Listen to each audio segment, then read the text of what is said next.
After researching this footage and having a whole different mindset as to what may be out there and to what the Bible is speaking of when it's clearly pointing out that God said there is a difference between celestial and terrestrial, and that all the stars are made in various glories as God created them. The first thing that came into my mind when I watched one of these objects transform was that of the Transformers. It makes one wonder why they've made these movies and in these cartoons, as I will show you in the following clip an old introduction of the cartoon in which we see very plainly and clearly, as we listen to the introduction of the song, Transformers more than meets the eye. And in the end of the animation we see what appears to be two entities fighting and then falling through down into a wormhole.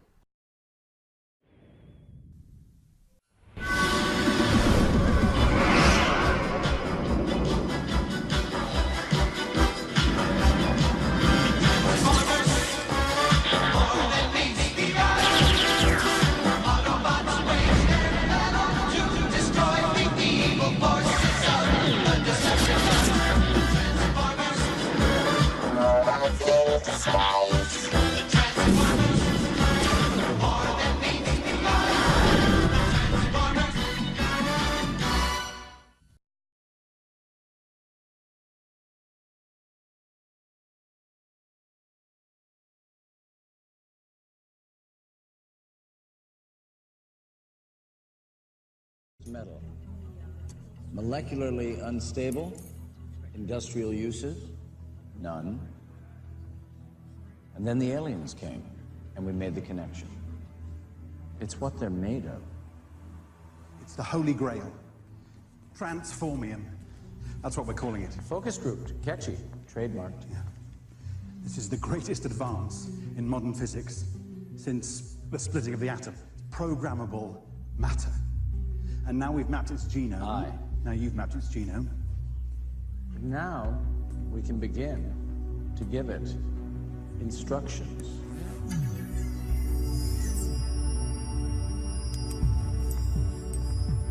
This is extremely good. Watch this.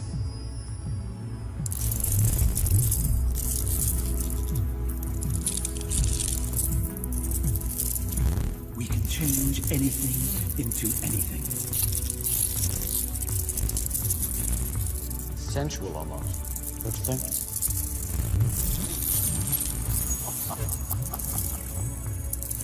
You like music? The pill. Perhaps something a little more violent?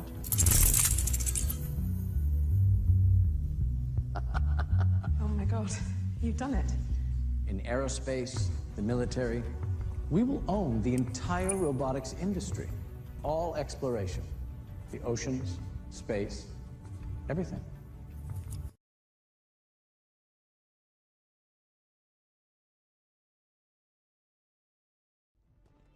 The Creator formed us on the second day, the day He made the heavens. We watched over Adam and Eve, saw their frailty and their love, and then we saw their fall, and we pitied them.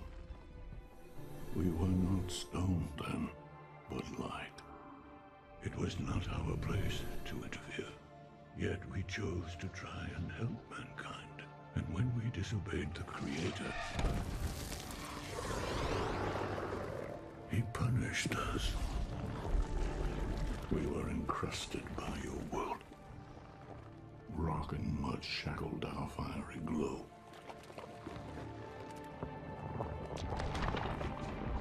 Still, we taught mankind all we knew of creation. With our help, they rose from the dust, became great and mighty. But then they turned our gifts to violence.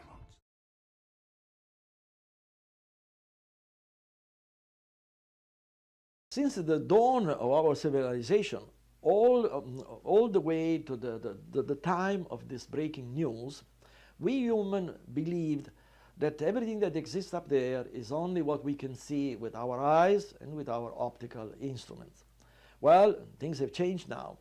because we have established the existence of entities existing in our terrestrial environment. And these entities are completely invisible to our eyes as well as to our optical instruments, but are fully visible with new instruments, therefore dramatically enlarging our conception of the perceivable universe with far-reaching possibility of future development and discoveries that perhaps are beyond our imagination at this time. The revolutionary Santilli telescope is designed to detect antimatter in deep space.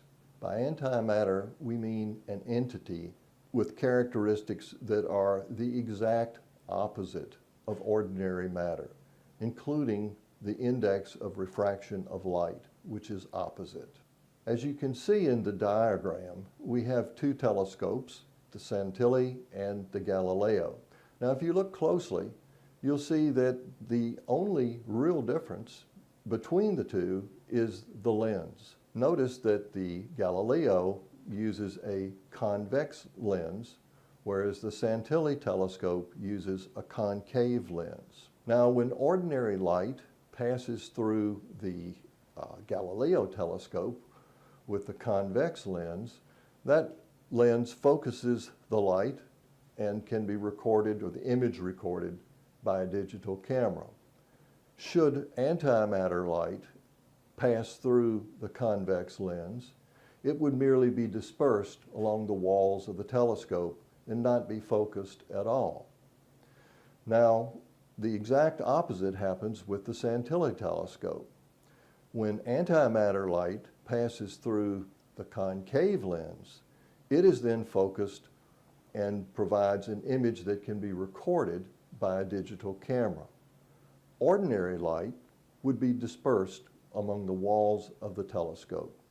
Galileo originally conceived and constructed his telescope for discovery in deep space. But as we all know, Galileo telescope is today used for all sorts of terrestrial view. Our telescope had essentially the same fate because it was originally conceived for the detection of antimatter galaxy way deep into space. However, to our great surprise, we discovered that our telescope can equally detect entities in our terrestrial environment that are completely invisible to our eyes, to our binoculars, or to Galileo telescope, but they are fully visible in cameras attached to our telescope, for which reason we call them invisible terrestrial entities, ITE. We have detected at least two types of ITE. The first type, also called dark ITE, essentially consists of entities leaving a dark image in the background of digital cameras attached to our new telescope. And the second type, called bright ITE, essentially consists of entities leaving this time a bright image in the background of digital camera attached to our telescope, often visible without any enlargement. Our discoveries of invisible terrestrial entities has been independently verified by American astronomers, also according to publications available in the internet. I am a scientist, formerly from MIT, Harvard, and other leading institutions around the world. As such, my duty is that of documenting the existence, quote unquote, of those entities. The question what those entities are must be answered by our government, because those entities appear to conduct unauthorized surveillance of rather sensitive civilian, industrial, and military installations. What we have learned is that reality is much bigger than we originally supposed. Reality consists not only of things that we can see and observe with our eyes and ordinary telescopes, but things that we can't see with our eyes and with ordinary telescopes. But the Santilli telescope allows us to see things that we have never seen before.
Ебать!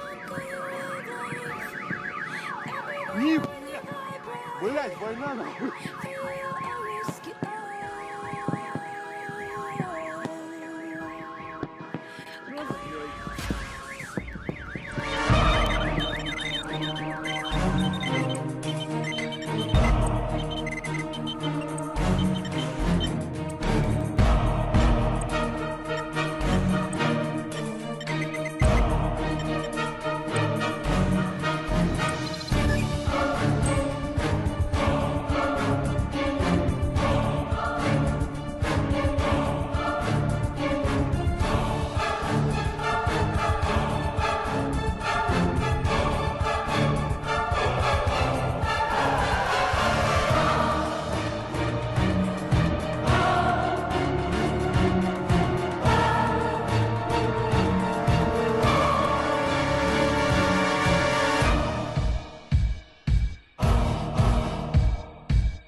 Tunguska, July 30th, 1908. In a remote area of Siberia, the morning calm was rocked by an explosion.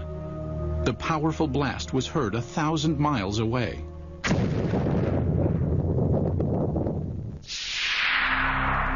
There was an enormous firewall blast, something on the order of 15 megatons of equivalent energy, which is roughly 1,000 times that of the Hiroshima blast at the end of the Second World War. This was an extraordinary event. Because of the remoteness of the Tunguska region, it was almost 20 years before any government researchers visited the site. The first expedition to reach Tunguska was headed by Russian mineralogist Leonid Kulik. When the initial expedition got to the Tunguska area in 1927, the natives were reluctant to show the scientists into the region because they thought the god Agdi had devastated the area because of the wickedness that was going on, and he had destroyed the trees, killed the animals. Kulik eventually convinced locals to direct him to the blast location. Believing a meteorite had caused the massive explosion, Kulik assumed he would find a crater at the point of the meteorite's impact. To his surprise, there was none. He looked for meteorite samples on the ground because often when an object hits the Earth, it throws up debris, and the debris is recoverable around the edges of the crater. But of course he didn't find that either. What Kulik discovered has stirred UFO debate for decades. At the blast's epicenter was a frozen swamp with an untouched clump of fully grown trees in the middle.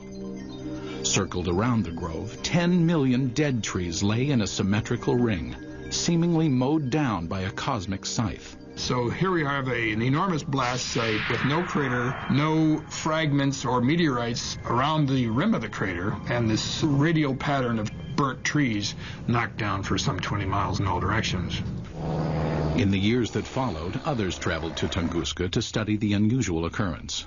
There might have been fruits obtained by labors of another expedition sent by the head of the Soviet secret police in the late 1940s. But all we know is that such expedition existed. We do not know what has happened to the items and the information it collected.